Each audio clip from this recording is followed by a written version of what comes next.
নমস্কার বন্ধুরা, কেমন আছো সবাই? ভালো আছো তো? নবমিতার রান্নাঘরে তোমাদেরকে স্বাগত।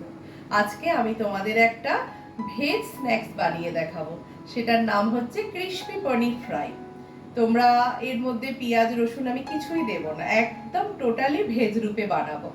আর খেতে খুব ক্রিসপি হয়, পনির ভেতরটা সফট থাকে আর তোমার ওপরটা খুব ক্রিসপি খেতে হয়, খুব ভালো খেতে হয়। তোমরা বানিও আর দেখো, সত্যি খুব ভালো হয়। আর তোমাদের ভালো লাগলে প্লিজ একটা লাইক, একটা কমেন্ট, আর আমার চ্যানেলটাকে প্লিজ একটু সাবস্ক্রাইব করে দিও। তোমাদের সাবস্ক্রিপশনটা তো খুব জরুরি আমার জন্য। এটা কিন্তু টোটালি ফ্রি, ঠিক আছে? এসো তাহলে আজকে বানাই ক্রিসপি পনিরটা। আজকে যেটা বানাবো সেটা দেখো, পনিরের ক্রিসপি পকোড়া। তার জন্য আমি পনিরগুলোকে এরকম লম্বা লম্বা করে কেটে নিয়েছি। আর লাগবে হচ্ছে আমার ধনেপাতা কুচি, একটু কাসুরি মেথি, আর এদিকে আমি একটা বাটির মধ্যে 2 চামচ কর্নফ্লাওয়ার আর 2 চামচ ময়দা মিশিয়ে রেখেছি। আর আমার মশলার মধ্যে লাগবে হচ্ছে নুন, একটু হলুদ, একটু লঙ্কার গুঁড়ো, একটু জিরে গুঁড়ো আর ধনে গুঁড়ো। এবার আমি কি করব দেখো, এই পনির গুড়টার মধ্যে আমি একটু নুন আর এখানে লঙ্কার গুঁড়োটা, জিরে গুঁড়ো আর এই ধনে গুঁড়োটা, কাসুরি মেথি আর তোমার এখানে এই ধনে পাতাটা মিক্সড করে কিছুক্ষণ মাখিয়ে রেখে দেব। এই পনিরকে কিন্তু বেশি নাড়াচাড়া করলে ভেঙে যাবার সম্ভাবনা থাকে, খুব নরম তো, তাই মোটামুটি এইভাবেই গায়ে লাগিয়ে কিছুক্ষণ রেখে দেব। এবার একটা ফ্রাইং প্যান বসিয়ে নিলাম, বসিয়ে তার মধ্যে কিছুটা তেল আমি গরম করতে দিয়ে দিলাম। খুব ডুবো তেল দেব না ফ্রাই করার জন্য, মোটামুটি অর্ধেকটা মতো দিলেই হবে। তেলটা ততক্ষণে গরম হবে, আমি ওদিকে এই ময়দা আর কর্নফ্লাওয়ার যেটা মিশিয়ে রেখেছি তার ব্যাটারটা তৈরি করে নেবো, তখন দেখাচ্ছি তোমাদেরকে। পনিরটাকে তো ম্যারিনেট করে রেখে দিয়েছি, আমার 10 মিনিট হয়ে গেছে।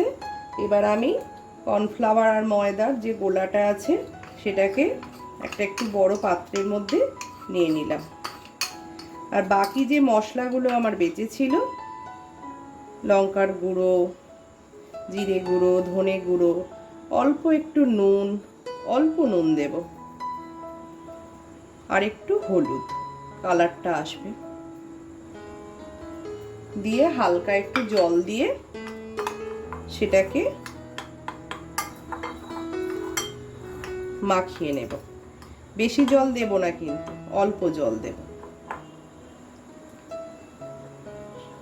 খুব বেশি মোটাও হবে না, আবার খুব বেশি পাতলাও হবে না।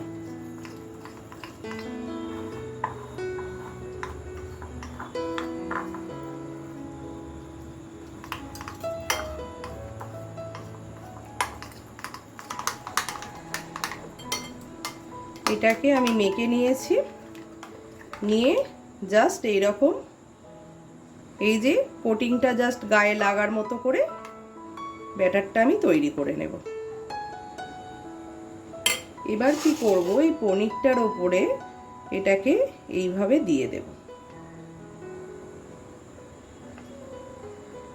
কারণ পনির খুব নরম হয় তো, ওকে বেশি নাড়ানাড়ি ঘাঁটাঘাঁটি করলে কিন্তু খুব ভেঙে যাওয়ার সম্ভাবনা থাকে। জাস্ট এইভাবে দিয়ে দিলাম। আমার ওদিকে তেলটাও গরম হয়ে এসেছে।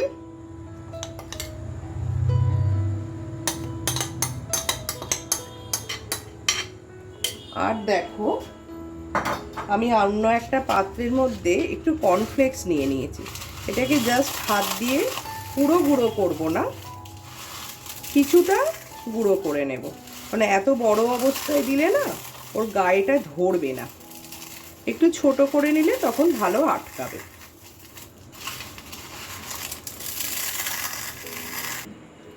তেলটা আমার হালকা গরম হয়ে গেছে। এবার একটা করে পনির তুলব, তুলে এই কর্নফ্লেক্সের মধ্যে নিয়ে এর গায়েতে এইভাবে কোট করে নেব। খুব বেশি নাড়ানাড়ি করব না, জাস্ট হালকা করে কোটটা করে একটু হাতে করে চিপে দেব, দিয়ে এবার তেলটার মধ্যে ছেড়ে দেব।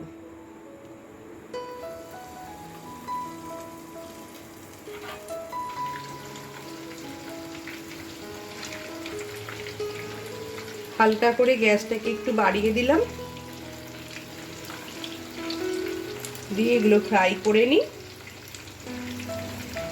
তারপর আমাদের তৈরি হয়ে যাবে কুরকুরে পনির। দেখো আমার তৈরি ক্রিসপি পনির পকোড়া। তোমরা বানাবে, খুব ভালো খেতে হয়। আর সবসময় তো চিকেন খেতে ভালো লাগে না, তাই মাঝে মাঝে মনে হয় একটু পনিরের কিছু বানাই। দেখো পুরো ক্রিসপি কুরকুরে একদম, খুব সুন্দর খেতে। আমি এটা একটু মেয়োনিজ আর একটু চিলি টমেটো সস দিয়ে সার্ভ করছি। আর তোমরা বাড়িতে বানিয়ে কিন্তু আমাকে কমেন্ট করে জানিও কেমন হয়েছে। তোমাদের ভালো লাগলে আমার ভিডিওটাকে প্লিজ একটা লাইক, একটা কমেন্ট আর বন্ধুদের সাথে শেয়ার করো। আর তোমাদের কাছে প্লিজ প্লিজ রিকোয়েস্ট, আমার চ্যানেলটাকে সাবস্ক্রাইব করে দিও। আমার সাবস্ক্রিপশান তোমরা করলে তবেই তো আমি নতুন নতুন ভিডিও তোমাদের সাথে আনতে পারবো। আর এই সাবস্ক্রিপশানটা কিন্তু পুরোপুরি ফ্রি, এতে কিন্তু কোনো টাকা পয়সা লাগে না। তোমরা এটা প্লিজ করে দিও, আর তাহলে আমার পরপর যে ভিডিওগুলো আসবে সেগুলো তোমরা দেখতেও পাবে। ঠিক আছে, সবাই ভালো থেকো, সুস্থ থেকো।